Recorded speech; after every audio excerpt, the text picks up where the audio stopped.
Hello, everyone. This is Dr. Akin Marino from African Mental Health Alliance.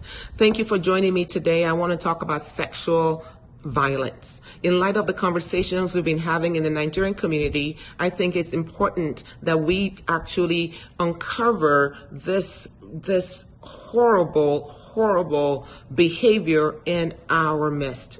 And the first thing we need to know that this is not an African problem. This is not a Nigerian problem. This is a global problem. And so it is not something that we as a continent have an onus on. It is something that we are struggling with as a world community. It is a common phenomenon. Sexual violence is common. It's 1 in 3 women in the world have experienced some form of sexual violence. 1 in 4 men have experienced some form of sexual violence in the world. The Nigerian statistics is a little bit better, but it's still horrible. 1 in 4 women have experienced sexual violence, and 1 in 10 men have experienced some form of sexual violence in Nigeria. It's even though there is not a high risk in the male population in Nigeria, if 1 man has experienced it, then it is 1 man too many. And so we say no to any form of sexual violence to women or men. When we talk about sexual violence, we're talking about three types of things. Number 1 is sexual harassment. When somebody is making life difficult for you at work or home, anywhere, creating a space that is sexually explicit or pressured for you to engage in something that you didn't give consent to. And so when there's harassment, we know that is dealt with in the workplace. But in communities where people, there's a patriarchal community, or communities where you respect your elders and you're not able to say anything, sometimes you can be harassed and you don't have a voice. My hope is that from after today, you will be able to gain your voice back. The second part of sexual violence is sexual assault. And sexual assault covers a wide range of unwanted behaviors, up to but not including penetration. So when we're talking about sexual assault, we're not talking about penetration. Do you understand? Sexual harassment is usually verbal. Sexual assault is physical, but it's not penetration. It is it may involve a threatened or actual physical force, use of weapons, coercions, intimidations, or pressure to do. It could be to touch somebody's genitals. It could be voyeurism. It could be exposure to exhibitionism. It could be exposure to pornography. It could be public displays of images that were taken in private and now made public. And so sexual assault is something that has everything to do with unwanted sexual advances, sexual touch, anything sexual, but it doesn't include penetration.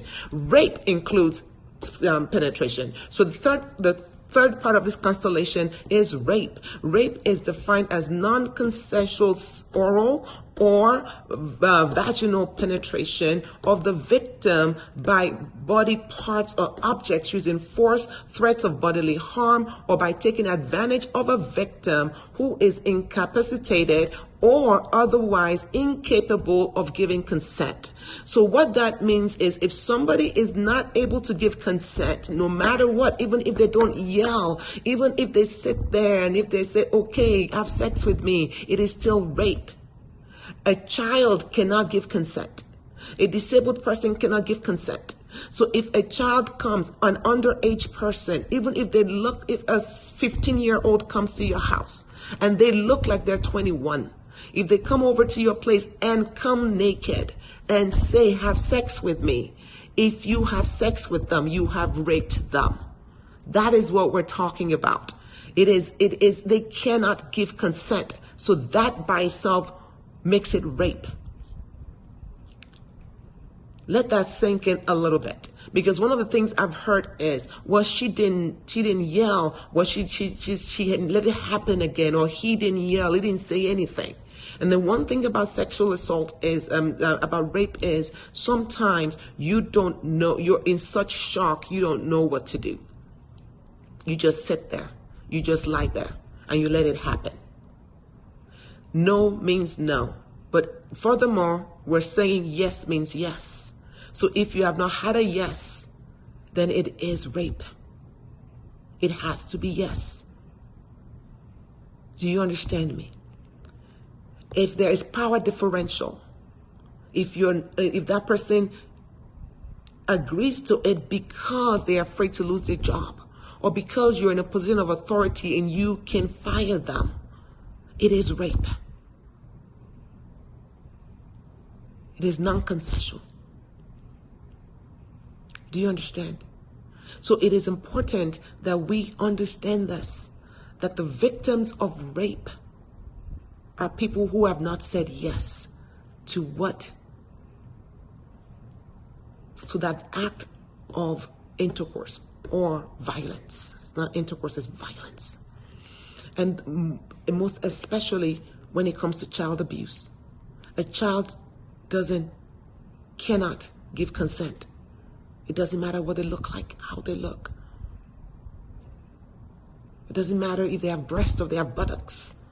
It doesn't matter if they are children, they cannot give consent. I hope we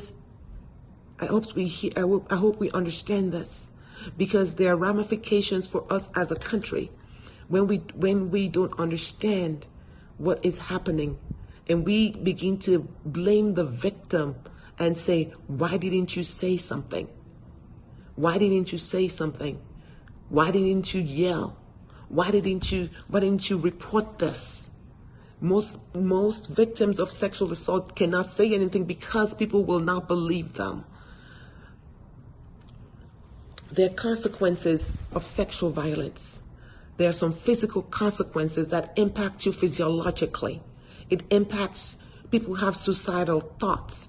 It impacts you psychologically. People have anxiety. They have post-traumatic stress syndromes, where they have panic attacks and they can't sleep at night and they just feel violated.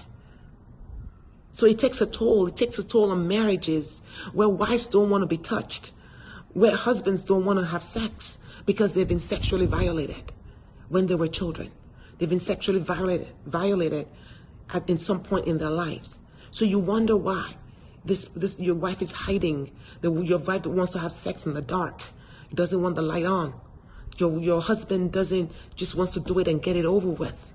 They could be a victim of sexual violence. This thing is pervasive. We have to say no to it, and we have to address it at the root cause. There's chronic stress that is attached to it. They may suffer all kinds of stress. And when that happens, they begin to manifest physically and psychologically. Sexual violence is also linked to negative health behaviors. For example, victims are more likely to smoke, abuse alcohol, abuse drugs, and engage in risky sexual activities. When I was teaching K through 12, I had a girl who was known as the young prostitute in our class. He was only 15 years old. She had slept with over 200 men. And when I asked her, I said, what is the issue? And I started talking to her. She had been raped repeatedly since the age of 3. So she was no use to anybody. She thought, I might as well, this is what I'm good for, so let them just sleep with me. By the age of 15, she had slept with 200 men. This is a serious problem.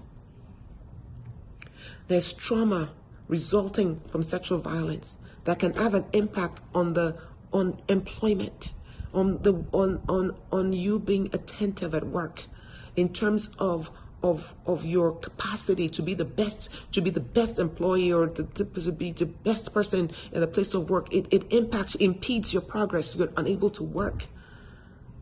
It disrupts your earning power. So this impacts not only you, it impacts your family, it impacts your nation. Your self-esteem is impacted. Do you understand? You go home at night and you go home in your bed and you feel like a nobody, as if everybody has overlooked you. So when you do come out to say something and people don't believe you, that is almost a shame. We don't wound our people who are already wounded. We heal them. Does this make sense? And if you're a victim of sexual assault or rape or any kind of sexual violence, you're going to ask yourself things like, why did this happen to me? Could I have prevented this? Will I develop an infection or become pregnant? Who should I call first? Should I report this to the police? Who is going to believe me? You know, since I was drinking, nobody's going to believe me. Since I went to his house, nobody's going to believe me. Since I didn't yell, nobody's going to believe me. But you know you did not give your consent. And you know that you've been violated. You know, this space that we have is our own space. Our own space. And when we give it to people, it should be given from a place of trust and a place of well-being and a place of love. When you give your body to somebody, you know, when it is taken from you, it is one of the worst human rights infringement that can happen. Rape is a human right violation. We cannot take this lightly. Everyone must rise up. Brothers and sisters, pastors and imams, everyone, police chiefs and market women and brothers and sisters and parents, every one of us must talk against this. Empower our children that no means no, yes means yes. Because you do not want to violate what is your God-given right.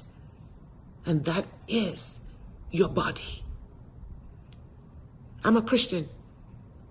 In Christianity, we were taught that our bodies are the temple. And we're supposed to honor it and protect it. So when somebody takes that away, you have not only sinned against me, you've sinned against my Maker. Do we understand this? So in all cases, it's never right. It's never justifiable. But for those who have been violated, there is help. There are treatments.